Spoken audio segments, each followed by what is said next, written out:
So first direction చూసుకుంటే ఎప్పుడు కానీ మీరు ఒక డాట్తో స్టార్ట్ చేయండి, ఒక చుక్కతో. ఒక చుక్క ఉంటుంది కదా, ఒక చుక్క.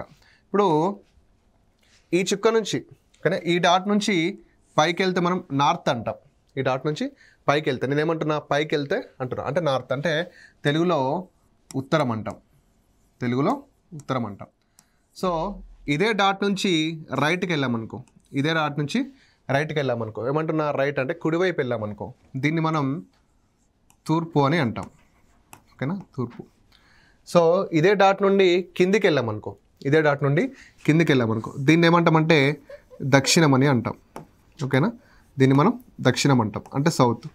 సో ఒక డాట్ నుంచి నేనేమంటున్నా, ఒక డాట్ నుంచి పైకి వెళ్తే ఉత్తరం, రైట్కి వెళ్తే తూర్పు.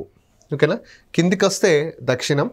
సో లెఫ్ట్కి వస్తే సో పడమర లేదా పశ్చిమం అంటాం. ఓకేనా, పడమర లేదా పశ్చిమం అంటాం. అంటే నేను డాట్ ఎందుకు తీసుకోమన్నానంటే మీకు క్వశ్చన్లోకి వెళ్తే ఈజీగా అర్థమవుతుంది. అంటే ఒక చుక్క నుంచి పైకి వెళ్తే మనం ఉత్తరం, రైట్కి వెళ్తే తూర్పు, లెఫ్ట్కి వెళ్తే పడమర, కిందికి వస్తే దక్షిణం.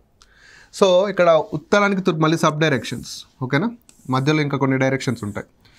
ఇక్కడ ఉత్తరానికి తూర్పుగా ఉండేది ఈశాన్యం. సో మనకి భారతదేశ పటంలో ఈశాన్య రాష్ట్రాలని ఇక్కడే ఉంటాయి కదా. ఒకసారి ఇది ఇండియా మ్యాప్ అనుకుంటే ఇక్కడ ఈశాన్య రాష్ట్రాలని ఉంటాయి. ఓకేనా, సో దక్షిణానికి తూర్పుకు మధ్య ఉండేది ఆగ్నేయం. ఓకేనా, ఆగ్నేయం. సో మనకి ఇండియన్ మ్యాప్లో ఆంధ్రప్రదేశ్ ఇక్కడే ఉంటుంది కాబట్టి ఆగ్నేయం. ఓకేనా, నెక్స్ట్ ఇక్కడ దక్షిణానికి పడమర ఉండేది నైరుతి. ఓకేనా, ఒకవేళ ఇండియన్ మ్యాప్ మీరు అనుకుంటే, ఇండియన్ మ్యాప్ ఈ విధంగా ఊహిస్తే మీరు నైరుతి ఋతుపవనాలు ఈ విధంగా కేరళ మీదకి వెళ్ళి వస్తాయి. సో దీని అందుకే మనం నైరుతి ఋతుపవనం, నైరుతి అంటాం. నెక్స్ట్ ఇక్కడ వాయువ్యం.